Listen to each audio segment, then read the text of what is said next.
सो हम लोग कर चुके हैं taxes and reflexes. Stereotype behaviour एक रिवीजन हम कर लेते हैं कि स्टीरियोटाइप बिहेवियर जो होते हैं ये they are specific to lower animals and also to higher animals. Species specific होते हैं, एज स्पेसिफिक होते हैं and they can be predicted. और ये एक ही पैटर्न में अपने आप को रिपीट करते हैं, और जब एक बार स्टार्ट हो जाते हैं तो उसके बाद जब तक वो एक्शन कंप्लीट नहीं हो जाता तब तक ये एक्शन जो है चलता रहता है, just like the chain reaction. So stereotype behaviour में ही एक और आगे आता है इंस्टिंक्ट, और दूसरी चीज है motivation. So we will be dealing with instinct first.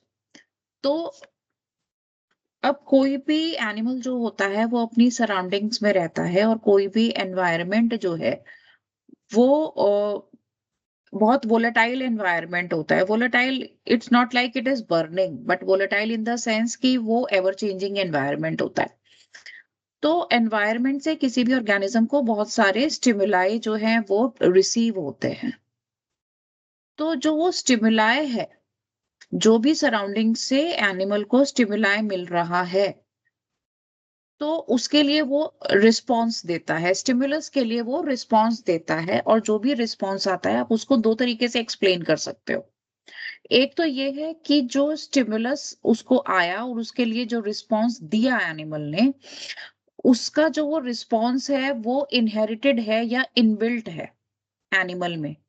मतलब उसने सीखा नहीं है, पता नहीं, समहाउ पहले से उसको पता है, उसकी स्पीशीज की मेमोरी में है, तो वो इनहेरिट हो गया। और दूसरा ये कि कई बार क्या होता है कि रिस्पॉन्सेज जो हैं वो एक्सपीरियंस के कारण से मॉडिफाई होते हैं।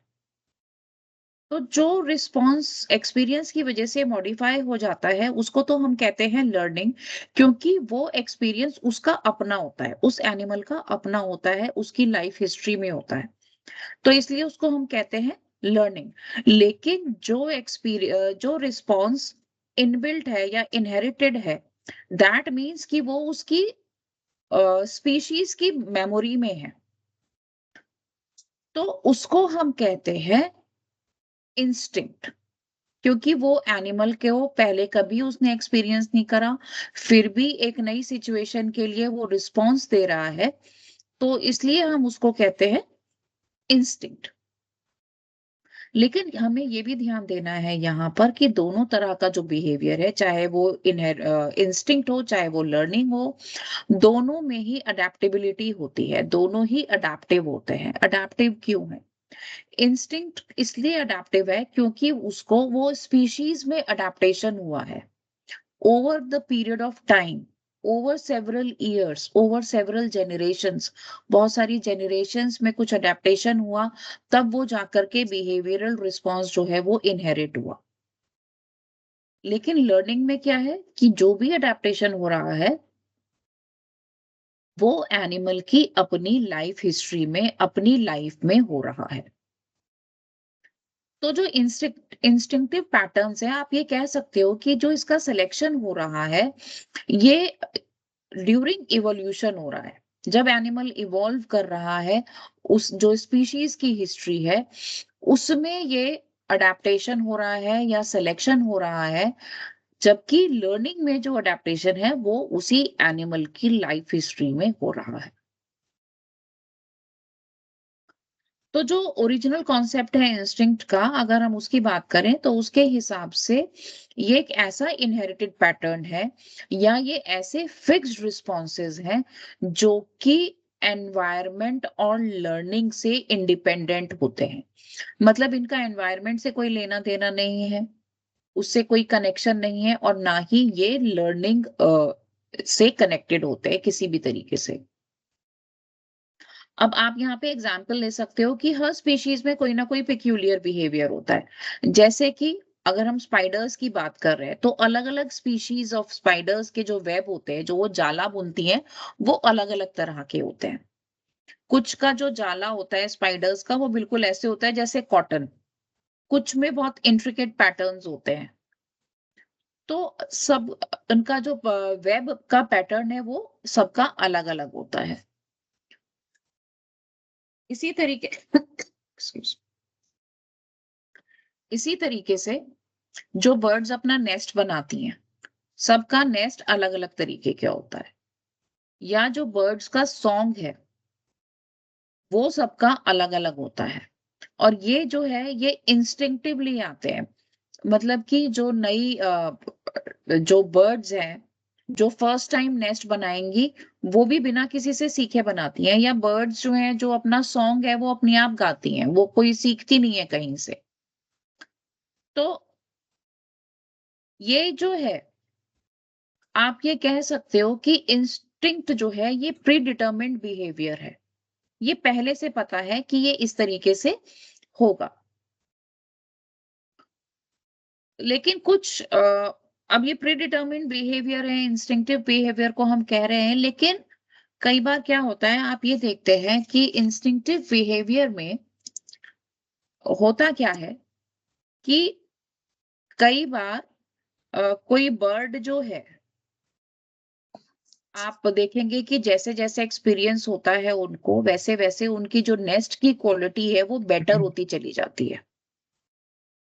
और अगर कभी कोई बर्ड दूसरी स्पीशीज के साथ उसकी रियरिंग हो, तो उसके सॉन्ग में कई बार दूसरी स्पीशीज के भी नोट्स आ जाते हैं, जो उनकी स्पीशीज के नहीं है। इसका मतलब कि सॉन्ग जो है वो इंस्टिंक्टिव है, लेकिन उसके नोट्स जो हैं वो सीखते भी हैं। अपने आस-पास से कुछ पिक भी कर रहे हैं। जो इनिशियल उनका रिस्पॉन्स है वो इंस्टिंक्ट है, लेकिन जब उसमें बेहतरी हो रही है, वो बेटर हो रहा है पहले से, तो दैट मीन्स उसके अंदर थोड़ा-सा लर्न्ड बिहेवियर भी आ रहा है। तो एक क्लियर कट डिवीजन करना लर्निंग और इंस्टिंक्ट में कई बार बहुत मुश्किल हो जाता है। तो आप कह सकते हो कि इंस्टिंक्ट जो है वो इन्नेट ऑर्गन सिस्टम्स के ऊपर डिपेंड करता है, लेकिन ये टोटली एनवायरनमेंट से इंडिपेंडेंट नहीं है। जो अलग-अलग एनवायरमेंटल फैक्टर्स हैं, वो कहीं न कहीं उसको भी प्रभावित करते हैं। जो उसका लर्निंग बिहेवियर है, उससे इंस्टिंक्टिव बिहेवियर भी थोड़ा-सा डिफाइन होता है। पूरी तरह से नहीं, लेकिन थोड़ा बहुत उसके अंदर तब्दीली आ जाती है विद पैसेज ऑफ टाइम, या विद एक्सपीरियंस आप कह सकते हैं। तो अगर हम डेफिनेशन की बात करें, चार्ल्स डार्विन ने एक डेफिनेशन दी थी कि इंस्टिंक्ट जो है वो कॉम्प्लेक्स रिफ्लेक्सेस हैं, जो कि इवॉल्व हुए हैं by the process of natural selection. Natural selection क्या कहता है? नेचुरल सिलेक्शन कहता है there is survival of the fittest. Excuse me, ma'am. Yes. Ma'am, then environmental factor can affect the instinct pattern, sorry, behavior. Yes. Okay. अब यहाँ पे आप environment को आप ये मत समझिए कि केवल जो फिजिकल एनवायरनमेंट है वो यहाँ पे काउंट हो रहा है। जो उसके आसपास की सराउंडिंग में कुछ भी हो रहा है एनिमल की सराउंडिंग में। फॉर एग्जाम्पल आप अपने कॉलेज में देखिए कितने सारे बर्ड्स हैं। एक पेड़ पे अगर आप मान लीजिए कि 5 स्पीशीज है बर्ड की, Yes, ठीक है? ma'am. दे आर रूस्टिंग टुगेदर, वो वहां पर एक साथ उनके घोंसले हैं। तो जब यंग वंस हैं, जिनको आप चिक कह सकते हो, तो जो यंग वंस हैं वो केवल अपने ही पेरेंट्स का सॉन्ग नहीं सुन रहे हैं, वो दूसरे बर्ड्स का सॉन्ग भी सुन रहे हैं। तो अननोइंगली वो दूसरे बर्ड के सॉन्ग के कुछ नोट्स उनके सॉन्ग में आ जाते हैं। Yes, ठीक ma'am. है? ऐसे Yes, जो ma'am. मेजॉरिटी होगी उनके सॉन्ग की वो अपने ही सॉन्ग की होगी, लेकिन उसमें बीच में 1-2 नोट्स आ सकते हैं Okay, दूसरी ma'am. स्पीशीज के। तो एक एनवायरनमेंट का थोड़ तो हम यही वाली बात कह रहे हैं कि हालांकि आम तौर पर it is independent of the environment, but it is not totally independent of the environmental factors. मतलब पूरी तरीके से कट ऑफ नहीं है एनवायरनमेंट से। अब आप आपने लिखना शुरू किया था, आपने उसको लर्न किया था ना, तो शुरू में राइटिंग टेढ़ी मेढ़ी आती है, Yes, ma'am. राइट? फिर धीरे-धीरे जैसे-जैसे आप सीखते जाते हो, आपकी राइटिंग साफ होती जाती है, आपके अक्षर अच्छे बनने लग जाते हैं। तो सेम यहाँ पे हो रहा है कि बर्ड्स ने नेस्ट बनाना शुरू किया। उनको एक बैकग्राउंड नॉलेज उनके जीन्स में है, उनके जेनेटिक मेकअप में वो लिखी हुई है कि इसका नेस्ट जो है, अगर वीवर बर्ड है तो उसका बॉटल शेप का होगा, या टेलर बर्ड है तो उसको पत्ते सीने पड़ेंगे। वो उसके स्पीशीज मेमोरी में लिखा हुआ है। लेकिन वो किस तरीके की बॉटल बुनता है या किस तरीके से पत्ते सीता है, वो एक्सपीरियंस के हिसाब से टाइम के साथ साथ वो बेटर हो जाता है। तो उसमें चेंजेस आते हैं। ठीक है। Yes ma'am. एक बेसिक प्रोसेस सेम रहेगा लेकिन। Okay ma'am. देन लॉरेंस ने 1937 में डेफिनेशन दिया था कि behaviour of animals comprises of many FAPs. FAPs क्या है? फिक्स्ड एक्शन पैटर्न्स हैं, which are peculiarities of the species. किसी भी स्पीशीज के लिए एफएपीज जो होते हैं वो फिक्स्ड होते हैं एंड दस आर जेनेटिकली डिटर्मिन्ड। अब क्योंकि वो स्पीशीज की कैरेक्टरिस्टिक्स हैं, स्पीशीज की कैरेक्टरिस्टिक होने का मतलब हो गया कि वो एक पीढ़ी से दूसरी पीढ़ी में ट्रांसफर हो रहे हैं। अब जब एक पीढ़ी से दूसरी पीढ़ी में ट्रांसफर हो रहे हैं, that means they are genetically determined. तो उन्होंने कहा कि each FAP is an instinct and he proposed that many instinctive reservoirs or centers were present in the body of the animal.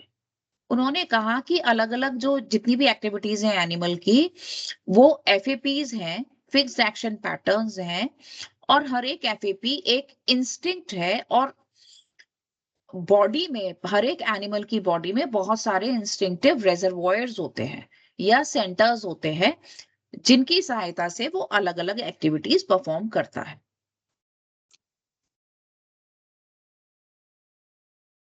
Then टिनबर्जन ने अपना पोस्टुलेट दिया 1951 में कि बहुत सारे इंस्टिंक्ट सेंटर्स होते हैं बॉडी में, लेकिन वो एक हायरार्की में अरेंज्ड होते हैं, मतलब फ्रॉम हायर टू लोअर या फ्रॉम लोअर टू हायर।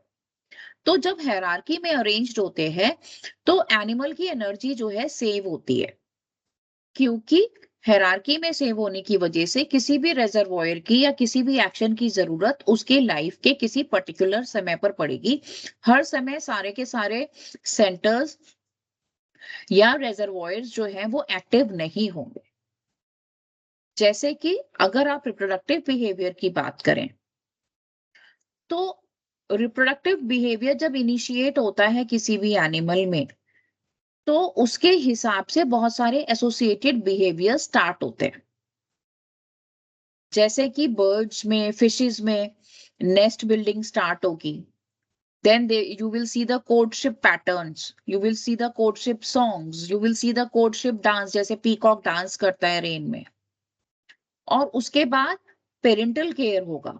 तो ये एक के बाद एक चीजें आती हैं, ये नहीं है कि सारी चीजें एक साथ शुरू हो। किसी स्पीशीज में कोर्टशिप पहले होगी, नेस्ट बिल्डिंग बाद में होगी। किसी स्पीशीज में पहले नेस्ट बिल्डिंग होगी, मेल जो है वो नेस्ट बनाएगा, उसके बाद वो फीमेल को परस्यू करेगा। लेकिन पेरेंटल केयर भी वेरी करती है, किसी में मेल पेरेंटल केयर शो करता है, किसी में केवल फीमेल पेरेंटल केयर शो करती है, किसी में मेल और फीमेल दोनों पेरेंटल केयर शो करते हैं।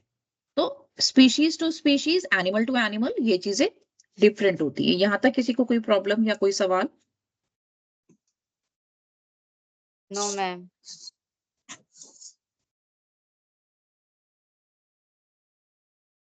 तो अब अगर हम डिस्टिंग्विशिंग फीचर्स की बात करते हैं इंस्टिंक्टिव बिहेवियर की, तो सबसे पहला इंस्टिंक्टिव इसका डिस्टिंग्विशिंग फीचर है कि ये एफएपी यानी फिक्स्ड एक्शन पैटर्न है, जो कि किसी एक स्पेसिफिक स्टिमुलस के द्वारा ही रिलीज होता है। कोई specific stimulus at a particular time of life cycle और लाइफ हिस्ट्री, तब ही वो रिलीज होगा एफएपी। स्टीरियोटाइप्ड है और स्पीशीज स्पेसिफिक है। स्टीरियोटाइप मतलब सब इंडिविजुअल्स में एक जैसा ही होगा। अडेप्टिव है, फेवर्ड बाय नेचुरल सिलेक्शन है, और इसीलिए आप कह सकते हैं कि जेनेटिकली डिटर्मिन्ड है।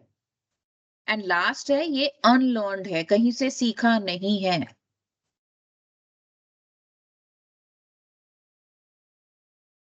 तो यहाँ पर एक एग्जाम्पल इंस्टिंक्टिव बिहेवियर की मैं दिखा रही हूँ आपको। आप ये देखिए, ये जो फिश है, this you can see this is a 3 spine stickleback, this is a male. तो जो मेल होता है, तो इसमें क्या होता है कि अगर वो डिटेक्ट करता है कि मेल हार्मोन है पानी में, तो वो हेड डाउन थ्रेड देता है, इस तरीके से करके ना, सर नीचे करके उसको हेड डाउन थ्रेड देता है। तो अगर एक फेथफुल मॉडल है, लेकिन जो इसमें ब्रीडिंग सीजन में क्या होता है कि जो मेल की बेली है, जो उसका वेंट्रल साइड है, ये रेड कलर का हो जाता है, ब्राइट रेड कलर का दिस साइड। तो अगर कोई मान लीजिए इमेच्योर मेल है, तो उसकी बेली जो है रेड नहीं होगी। तो ये हेड डाउन थ्रेट नहीं देगा। लेकिन अगर कोई ऐसे ही डमी मॉडल है और उसकी जो अंडर साइड है वो रेड है, तब ये हेड डाउन थ्रेट देता है। तो इसका मतलब क्या हुआ कि जो अंडर साइड पे या वेंट्रल साइड पे जो रेड कलर है वो ट्रिगर कर रहा है इस रिस्पॉन्स को। So here you can see this small video about the head down thread. This is the faithful or true model, और ये जो है ये डमी मॉडल्स हैं।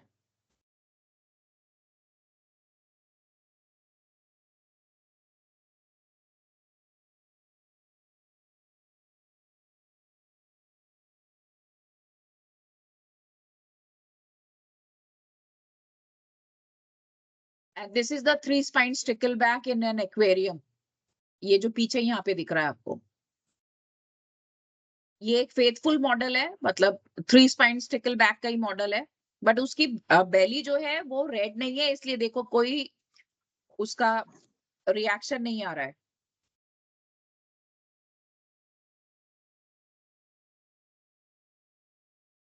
डमी मॉडल जो अंदर नीचे से रेड है उसको अटैक करना शुरू कर देता है।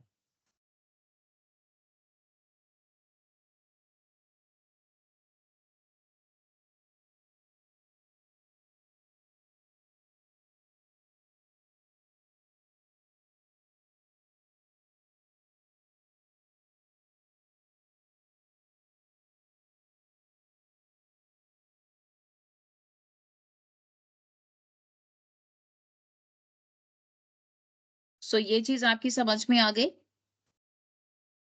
Yes, कि ma'am. हेड डाउन थ्रेट जो है यहाँ पर एक इंस्टिंक्टिव बिहेवियर है, लेकिन वो ट्रिगर कब हो रहा है? वो ट्रिगर तब हो रहा है जब इंट्रूडर की जो वेंट्रल साइड है वो रेड कलर की है, otherwise it is not triggered. तो अगर हम डिफरेंशिएट करते हैं बिटवीन इंस्टिंक्ट एंड लर्निंग, तो इंस्टिंक्ट जो है आप क्लियरली कह सकते हो कि लर्निंग से बहुत डिफरेंट है। तो मैनिंग ने इसको एक एग्जाम्पल के थ्रू समझाने की कोशिश करी है कि अगर हम रैट्स की बात करते हैं, तो रैट्स में दोनों तरह का बिहेवियर होता है, इंस्टिंक्ट भी होता है और लर्निंग भी होता है। तो अगर आप एक रैट को एक केज में रखते हैं और उसमें एक ऐसा सिस्टम है कि अगर लीवर वो प्रेस करे तो उसको फूड पैलेट मिलेगा, तो रिपीटेड एक्सपोजर के बाद में वो सीख जाता है, सीख जाती है कि मेरे को लीवर प्रेस करना है तब मेरे को फूड मिलेगा। तो ये स्टीरियोटाइप फैशन में वो लीवर प्रेस करेगी, फिर उसको फूड पैलेट मिलेगा, फिर वो खाएगी।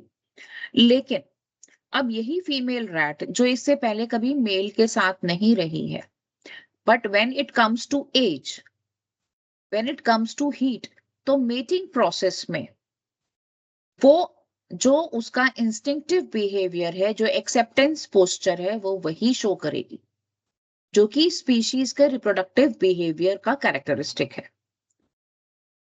सो this there is a clear cut difference between instinct and learning, but sometimes ये जो लाइन है ये इतनी थिन है कि कई बार मर्ज हो जाती है।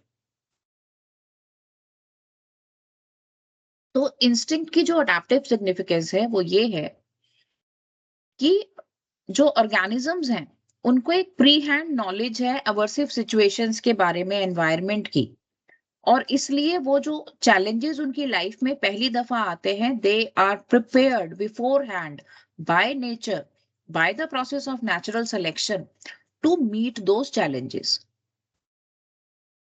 तो ये आप लोग की समझ में आ गया instinct? Yes, Yes, ma'am. ma'am. Instinct के ऊपर अक्सर शॉर्ट नोट आता है, ठीक है?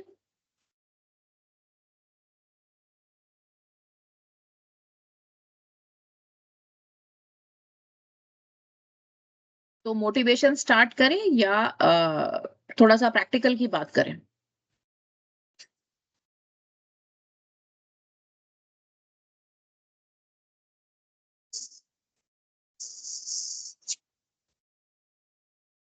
बताइए, बताइए।